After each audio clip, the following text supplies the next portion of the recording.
नमस्कार दोस्तों, आज का वीडियो थोड़ा टेक्निकल और एनालिसिस वाला होने वाला है, लेकिन आप चिंता मत कीजिए। ये इलेक्ट्रिकल इंजीनियर आपको आसानी से समझाने वाला है। कार काफी सारे लोगों का ड्रीम होती है, इसीलिए कौन सी कार ले ये हमेशा कंफ्यूजन होती है।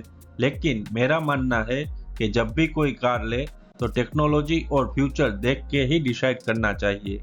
तो मैं हूं अलबेला प्रोफेसर। आज हम देखेंगे इलेक्ट्रिक कार और petrol diesel car, technology, cost, overall performance में कौन सी कार बेहतर है, और साथ में कुछ अफवाहों का सच भी। काफी सारी अफवाहों के बारे में तो हम बाद में चर्चा करने वाले हैं, लेकिन एक अफवाह के बारे में मुझसे अभी रहा नहीं जाता, तो उसकी चर्चा मैं अभी कर देता हूँ। काफी लोगों का मानना है कि इलेक्ट्रिक कार में पेट्रोल डीजल इंजन कार की तरह हम स्पीड नहीं पकड़ सकते, या कहीं ऊपर चढ़ना हो तो नहीं चढ़ सकते, क्योंकि इलेक्ट्रिक कार में पेट्रोल डीजल इंजन जैसी ताकत नहीं होती। अब सच क्या है वो भी सुन लो। इलेक्ट्रिक कार में जो मोटर यूज होती है उसका स्टार्टिंग का टॉर्क डबल होता है। इसका मतलब कि आप कोई डीजल कार लेते हो, वही सेम कैटेगरी की इलेक्ट्रिक कार लेते हो, तो डीजल कार अगर 0 से 100 की स्पीड 15 सेकंड में कवर करती है, तो वही कैटेगरी की इलेक्ट्रिक कार 0 से 100 की स्पीड 7 सेकंड में, यानी कि आधे टाइम में कवर कर लेगी। साथ में प्लस पॉइंट ये भी है कि जब आप ब्रेक लगाओगे तो रीजनरेटिव ब्रेकिंग सिस्टम से इलेक्ट्रिक कार में एनर्जी की सेविंग होगी, जबकि पेट्रोल डीजल कार में एग्जॉस्ट सिस्टम होती है, तो एनर्जी का वेस्ट हो जाता है। अब मेंटेनेंस की बात करें तो कोई भी कार में मेंटेनेंस की मेन वजह होती है उसके मूविंग पार्ट्स, यानी कि रोटेटिंग पार्ट्स। जितने मूविंग पार्ट्स कम उतने मेंटेनेंस कम।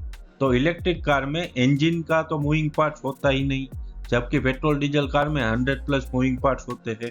गियर बॉक्स एक ही होता है ईवी में, और पेट्रोल डीजल में मल्टी गियर सिस्टम है। फ्यूल सिस्टम तो ईवी में आएगा नहीं, पेट्रोल डीजल में आएंगे। इसी तरह एग्जॉस्ट सिस्टम भी नहीं आएगा, जबकि पेट्रोल डीजल में होगा।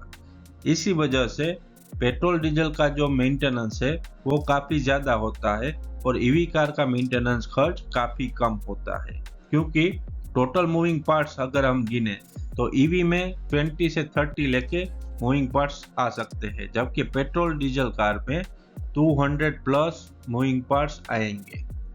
अब आती है मेन बात, यानी कि पैसों का खेल। अगर मैं आपको कहूं कि EV car petrol diesel car से कम पैसों में आती है, तो आप मुझे बोलोगे कि आप झूठे हो, क्योंकि ईवी कार तो पेट्रोल डीजल कार से 4-5 लाख महंगी आती है। लेकिन मैं बात कर रहा हूँ रियल कॉस्ट और हिडन कॉस्ट के साथ। चलिए देखते हैं। ईवी कार चलती है 1.5 रुपीज पर किलोमीटर, जबकि पेट्रोल डीजल कार चलती है 5 रुपीज पर किलोमीटर। मतलब कि 1 किलोमीटर ईवी कार चलाने पे आपको मिनिमम 3.5 रुपीज का बेनिफिट तो मिलेगा। अगर आप डेली सिर्फ 50 किलोमीटर चलाते हैं, तब भी 1 साल के किलोमीटर हो जाते हैं 18,250। उसको हम 3.5 से मल्टीप्लाई करेंगे तो 1 साल का बेनिफिट हो जाएगा 64,000 रुपीज। मतलब कि 5 साल का बेनिफिट हो गया 3,20,000 रुपीज। अब मेंटेनेंस से आपको मिनिमम 1 लाख का तो फायदा 5 साल में होगा, तो टोटल बेनिफिट आपका डेली किलोमीटर अगर 50 चलाते हैं फिर भी 4,20,000 का हो जाएगा। अगर आप 100 किलोमीटर डेली चलाते हैं तो 5 साल का बेनिफिट हो जाएगा 7,40,000। अगर आप 150 किलोमीटर चलाते हैं तो बेनिफिट हो जाएगा 10,60,000। आसान भाषा में कहूँ तो 1 लाख किलोमीटर मतलब कि 5 लाख का फायदा। अब बताओ कौन सी कार सस्ती है। कार के फ्यूचर की बात करें तो गवर्नमेंट रूल्स पेट्रोल डीजल के खिलाफ जा रहे हैं और ईवी के फेवर में। आपने सुना भी होगा कि गवर्नमेंट 10 साल यूज हुई डीजल गाड़ियों को बैन करना चाहती है। फ्यूल प्राइस पेट्रोल डीजल के और भी बढ़ेंगे, ईवी के कम हो सकते हैं। अगर आप सोलर लगवा लेते हैं तो ईवी में फ्री में चार्ज हो जाएगा।